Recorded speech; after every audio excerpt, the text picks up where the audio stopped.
स्वागत है आप सभी का मुकामी एकेडमी के YouTube चैनल पर। आज हम आपके लिए लेकर आए हैं मैट्रिक मिशन 2022 के तहत क्रैश चलने वाली क्रैश कोर्स का अगला कड़ी, और ये होगा ज्योमेट्री का पार्ट। हम लिखते नहीं जा रहे हैं, उसे लिख देंगे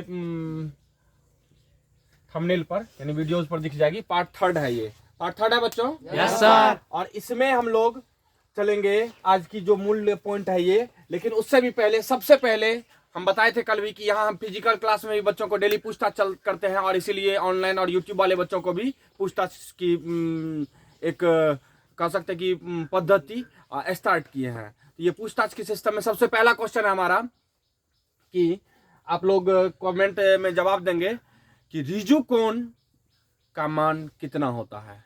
रिजु कोण का मान कितना होता है, समझ में आ रहा है? बोलता नहीं है। Yes sir. बस एक ही शॉर्ट में लिखना है।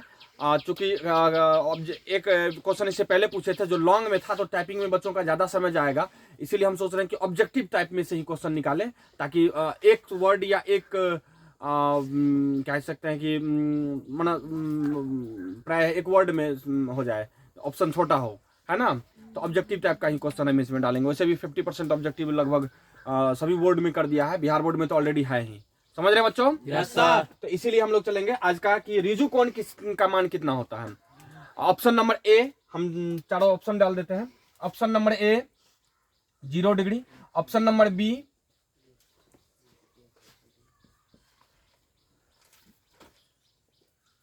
90 डिग्री, ऑप्शन नंबर सी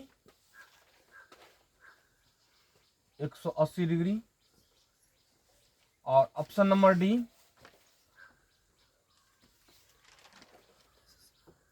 'कोई नहीं'।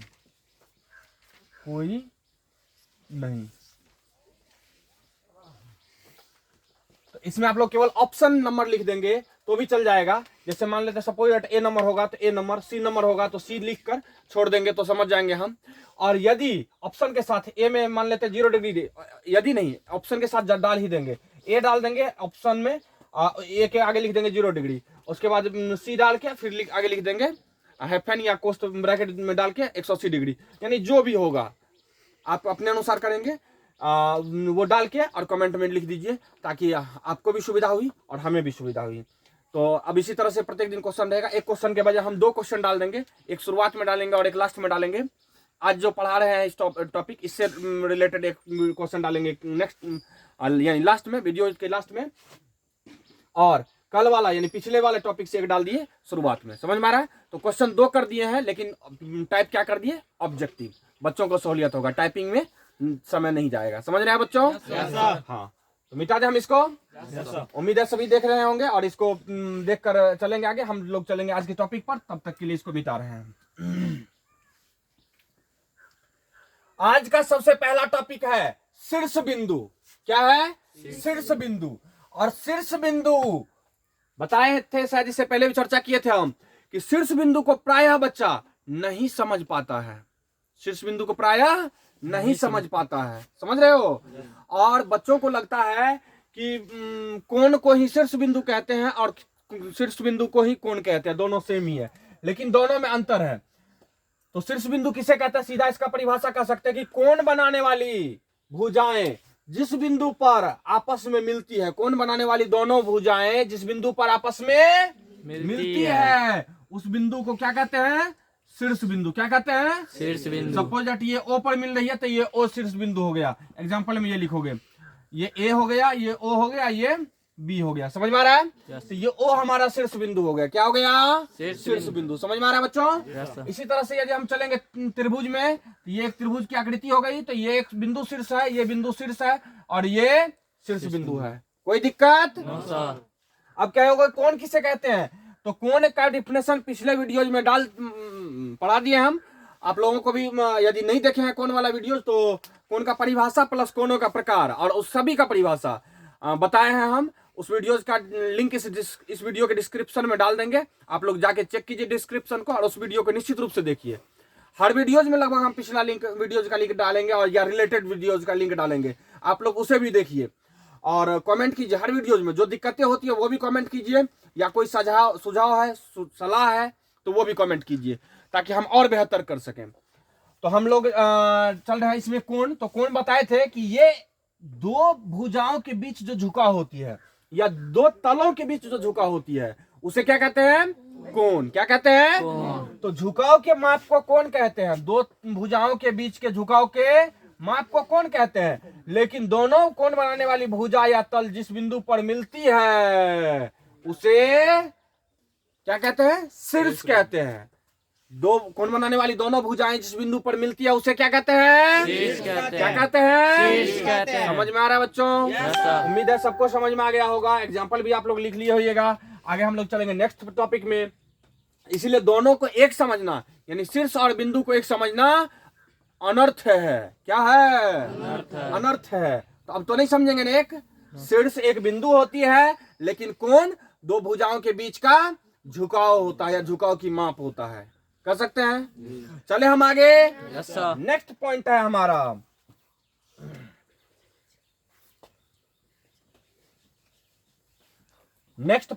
ये हो गया। इसमें टिक कर देते हैं। भुजा, अरे मिटा क्यों दिए? यही तो काम करते हैं। भुजा कोई बात नहीं, फिर से बना देंगे। तो कोण बनाने के लिए प्रयुक्त रेखाखंड या किरण, है ना, रेखाखंड या किरण को क्या कहते हैं? भुजा। एग्जाम्पल में यही आ जाएगा। तो ये हमारा भुजा हो गया ए ओ और ओ बी। ए ओ और बी ओ या ओ बी कह सकते हैं। ये हमारी क्या है? भुजा। क्या है हमारी? भुजा। ये जैसे त्रिभुज बनाए थे तो अब चतुर्भुज बना देते हैं हम। ए बी सी डी, ये चतुर्भुज हो गया। तो ये एक भुजा हो गया, ये दूसरा भुजा हो गया, ये तीसरा भुजा, ये चौथा भुजा। तो चार भुजा हमारा हो गया। इसका नाम ए बी, इसका नाम बी सी, इसका नाम सी डी, इसका नाम डी ए या ए डी, है ना। इसको ए बी या बी ए दोनों कह सकते हैं। समझ में आ रहा बच्चों? कोई दिक्कत? आगे चले हम लोग। वैसे कोण वाले वीडियोज में हम बताए थे कि कोण को कैसे पढ़ना है। इसमें भुजा तो बता दिए कि इसको ए ओ बी कह सकते हैं या ओ ए। समझ में आ रहा है? इसको ओ बी या बी ओ। समझ में आ रहा है? लेकिन इस कोण को जब पढ़ेंगे तो इस कोण को हम केवल ए ओ बी या बी ओ ए पढ़ेंगे। समझ में आ रहा है बच्चों? इसको कभी ऐसा नहीं पढ़ सकते हैं कि ए बी ओ, ऐसे नहीं कर सकते हैं।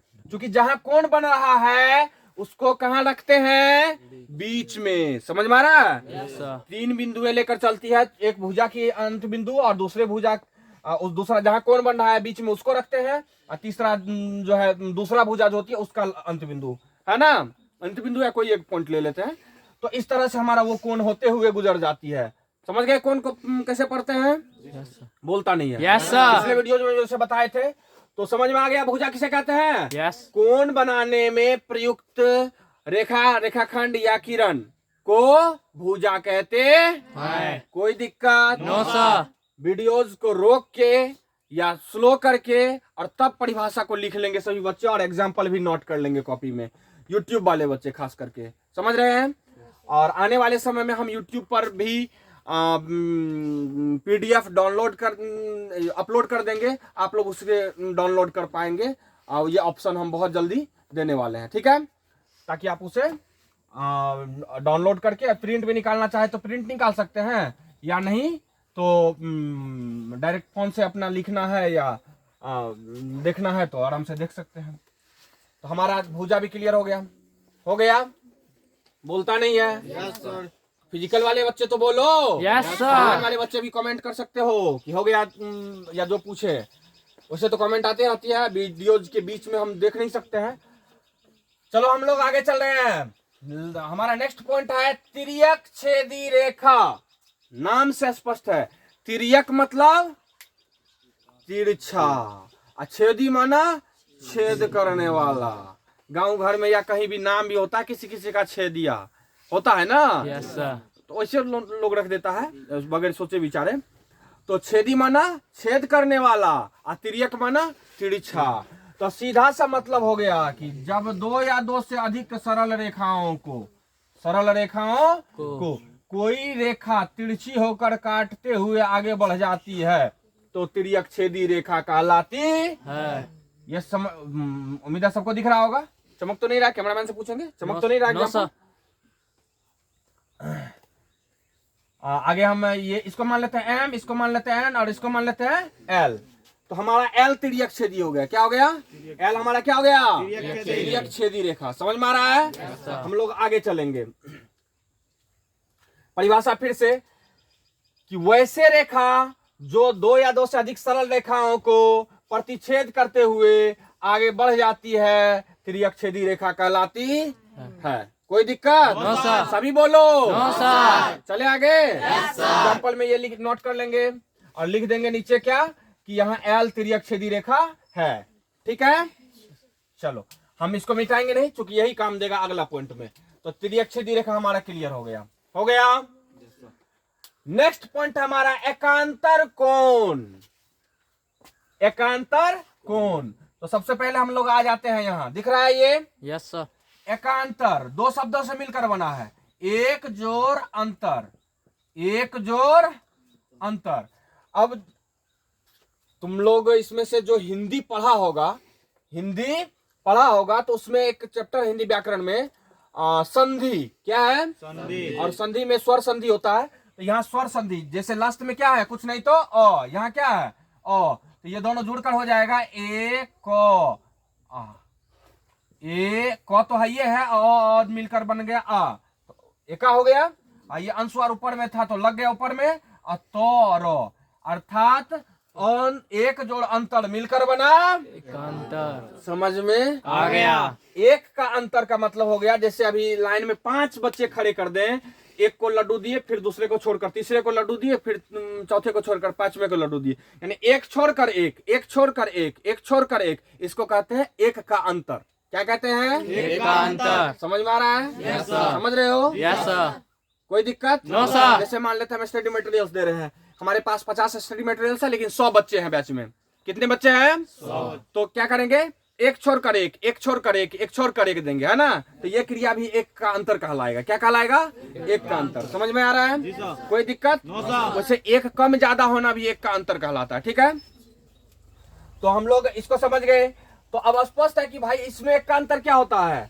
तो देख लीजिए, ये एक कोण है, सपोज दैट यही ले लेते हैं, ठीक है, और इसमें इधर से चलते हैं तो इसको छोड़ देते हैं और ये आ जाते हैं। एक का अंतर है। कितना का अंतर है? एक का अंतर।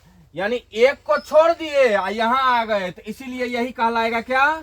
एकांतर। क्या कहलाएगा? एकांतर। समझ में आ रहा है? Yes sir. इसका नाम जो रखना है रख सकते हैं, 1 रखना है 1 रख सकते हैं, 2 रखना है 2 रख सकते हैं, ABCD रखना है तो ABCD रख सकते हैं। हम 1 2 डाल दिए तो कौन एक और कौन दो क्या हो गया? यहाँ एकांतर कोण। क्या हो गया? एकांतर कोण। समझ में आ गया बच्चों? Yes sir. यदि चाहते हैं कि हम इसको इस तरह से नाम रखने के लिए, तो कोण 1 यहाँ, कोण 2 यहाँ, और कोण 3 यहाँ, और कोण 4 यहाँ, है ना? तो भी हो जाएगा। तो कोण 1 का एकांतर क्या हो गया? कोण 3। क्या हो जाएगा? कोण 3। समझ में आ रहा है बच्चों? Yes sir. कोई दिक्कत? No sir. अब कहोगे सर ये बाहर वाला जो बच गया, हाँ बाहर में भी वही होगा। इधर से अब चलते हैं, यदि ये हो गया तो इसको छोड़ के इधर चल जाएंगे, तो ये हो गया हमारा एकांतर कोण। कहोगे सर इधर से तो हो गया, इधर से चलिए, तो ये कौन लिए थे? ये कौन लिए थे? और इसको छोड़ के ये आ जाता है, तो इधर से चलो उल्टा सीधा दोनों तरफ से एक का अंतर होता है। होता है बच्चों? Yes sir. ऑनलाइन वाले बच्चों को भी दिख रहा है क्या? Yes sir. दिख रहा है? यस। चलो आगे चलते हैं हम लोग। तो एक का अंतर इधर से भी, एक का अंतर इधर से भी, तो यानी ये कौन और ये कौन एकांतर कौन होगा, ये कौन और ये कौन एकांतर कौन होगा। कोई दिक्कत? No sir. एक और बातें जो इसमें है कि एकांतर कोण देख लो, यहाँ 2 भाग कर दिए थे। एक होता अंतः एकांतर कोण, अनुस्वार तो विसर्ग, विसर्ग अच्छा नहीं दिख रहा था, अंतः एकांतर कोण। कोई दिक्कत? No sir. तो अंतः किस एकांतर कोण किसे कहते हैं? तो जब दो सरल रेखा, जब दोनों सरल रेखाओं के अंदर, देख लो अंदर है, यस। दोनों सरल रेखाओं के अंदर बने एकांतर कोण को अंतः एकांतर कोण कहते हैं। सीधा सा बात, समझ में आ रहा है क्या? Yes sir. कोई दिक्कत? No sir. जब दो सरल रेखाओं को कोई तिर्यक छेदी रेखा प्रतिच्छेद करती है तो दोनों सरल रेखाओं के अंदर बने एकांतर कोण को अंतः एकांतर कोण कहते हैं। कोई दिक्कत? एकांतर कोण समझ गए तो अंतः एकांतर कोण तुरंत आ गया समझ में। आ गया। Yes, sir. अब है कि बाह्य का अंतर कोण किसे कहते हैं, तो बाह्य माना बाहर, बाह्य माना बाहर। तो जब दो सरल रेखाओं को कोई तिर्यक छेदी रेखा प्रतिच्छेद करती है तो दोनों सरल रेखाओं के बाहर बने एकांतर कोण को बाह्य एकांतर कोण कहते हैं। हाँ। इधर ये बाह्य एकांतर कोण समझ में आ रहा है, कोई दिक्कत। हाँ, सर। यहाँ सपोज मानते हैं हम यहाँ ए बी, इसका नाम सी, इसका नाम डी, तो ए का एकांतर सी और बी का एकांतर डी, ये क्या है डी। समझ में आ गया क्या, बोलता नहीं है। Yes sir. यहाँ बी भी बीच में लिखा हुआ था, मिटा दिए। उम्मीद है सबको ये समझ आ रही होगी, कोई दिक्कत है। चले हम लोग आगे। नेक्स्ट पॉइंट हमारा, यानी ये भी हो गया हमारा, ये भी हो गया और एकांतर भी हो गया। क्लियर। एग्जाम्पल सब में अलग अलग लिख लोगे, एकांतर अंतः एकांतर लिखकर फिर अंतः एकांतर का परिभाषा बता दिए, फिर से एग्जाम्पल लिखकर लिख दोगे कि यहाँ ये और ये अंतः एकांतर है, ये और ये अंतः एकांतर है, दो युग्म अंतः एकांतर का हो गया। फिर बाह्य एकांतर का परिभाषा लिखकर चित्र यही रहेगा, तो ए और सी बाह्य एकांतर है, बी और डी बाह्य एकांतर है। समझ में आ रहा है। इस तरह से लिखकर सभी बच्चे आगे बढ़ेंगे। हम लोग चलते हैं नेक्स्ट पॉइंट पर, और अगला पॉइंट है एक ही ओर का अंतः कोण। एक ही ओर का अंतः कोण, चले हम लोग। तो एक ही ओर का अंतः कोण देख लो, नाम से स्पष्ट है। किसके एक ही ओर का, तो तिर्यक छेदी रेखा के एक ही ओर। तिर्यक छेदी रेखा का कितना ओर होता है, दो ओर, एक तो इधर एक तो इधर। तो इधर आ गए और अंतः मन अंदर में रहे, इधर आ गए यानी एक ही ओर और अंतः रहे, तो यानी कोण एक और कोण तीन क्या है हमारा, एक ही ओर का अंतः कोण। कोई दिक्कत।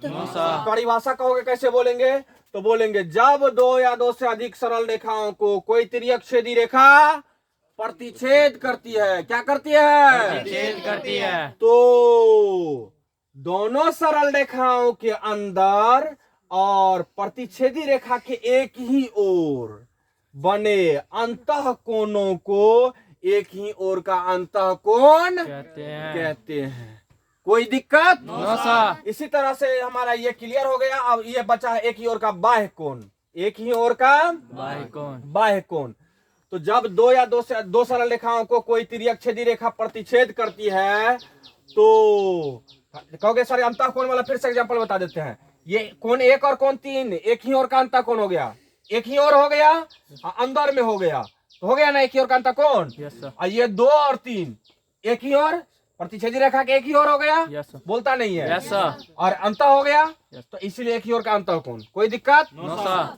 कुछ और गुण बता देते हैं एक ही ओर के अंतः कोणों का, कि यदि दोनों सरल रेखा समांतर होगी तो एक ही ओर के अंतः कोणों का योग 180 डिग्री होगा। कितना होगा, 180 डिग्री। कोई दिक्कत। No sir. आगे चले हम लोग। Yes sir. अब है एक ही ओर का बाह्य कोण।